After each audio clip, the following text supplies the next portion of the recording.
my name is Charles, and I'm here with my third video for Peaceful Warrior Immersion, and this is my week 3 reflection. Over this third week, I've enjoyed doing Toshindo and meditation. I wish we could have done some archery, but it was really cold outside, and I didn't want my fingers to freeze and be hurting, so I think everyone was in agreement about that, so we didn't do any archery. But starting off, I'm going to talk about Toshindo because I got a nice lesson out of that.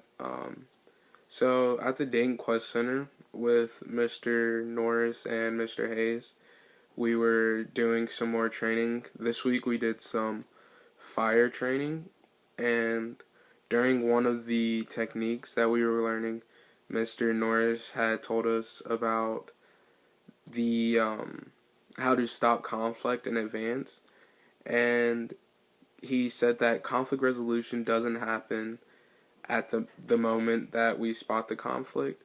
It happens possibly days in advance, nights in advance, even sometimes years in advance. How you carry yourself throughout your life is what could be the difference maker for avoiding conflict. And I really thought about this because he said also during our first class that a criminal looks for a criminal looks for someone who isn't confident and someone who's lacking attention. So if you go throughout your life trying to be more confident and just pay more attention to what's going on, that could be what keeps you from being attacked by a criminal.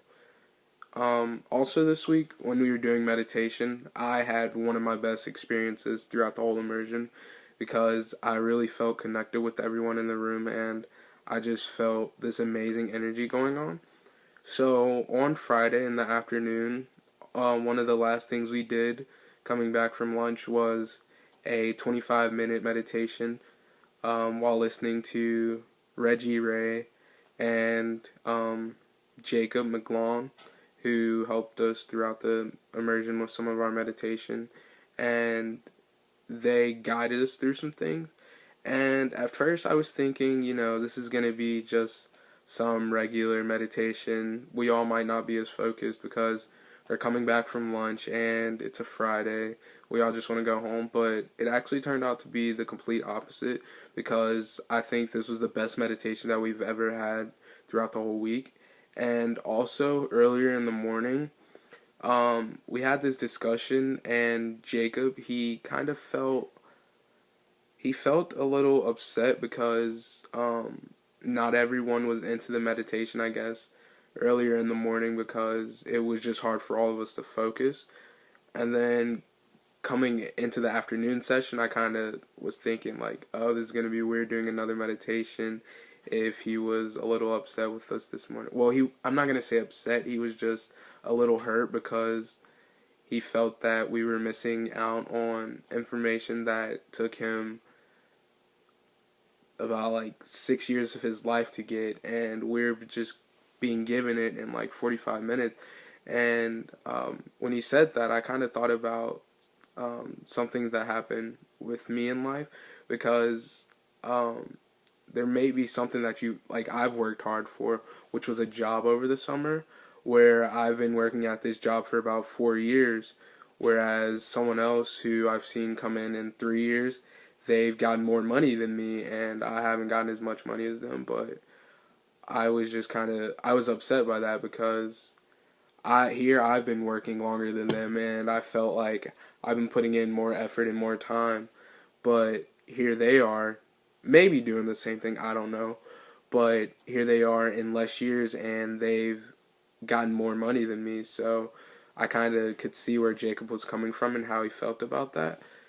But going back to the meditation, so when we started doing the meditation, I was really into the practice, and I was really focusing on my posture and my breathing, and there was just one point where I wasn't feeling any pain like I usually would in my feet, where my feet would be falling asleep. And like everyone else was saying, I kind of was looking for this pain. I was like, oh, this pain is going to come about at any point now, and I'm going to hate it, and I'm going to want to stop meditating. But that's not what happened. and I just kept looking for it and kept looking for it, but I was so into the meditation at that moment that I couldn't even feel the pain in my feet, and it was just wonderful because I could actually focus on my posture and my breathing.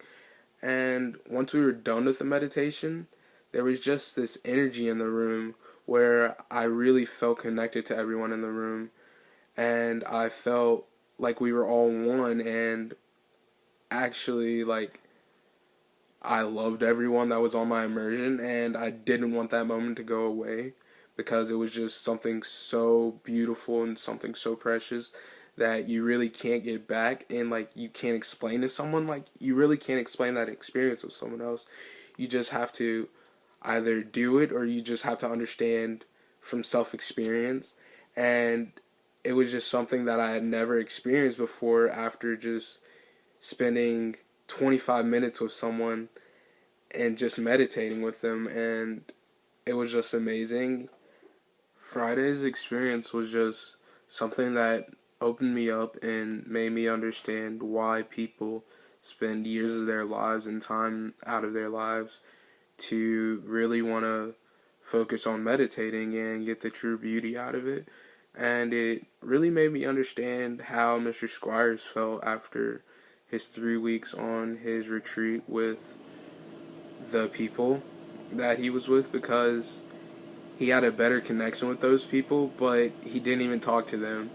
And I feel like his connection with those people was possibly greater than the connection that I had with some of the people in the room, and he wasn't even talking to those people. Like, these people that I have on my immersion are people that I can talk to and that I've spent a few years with, but I'm just now getting this great connection with them after 3 weeks and however many hours of meditation.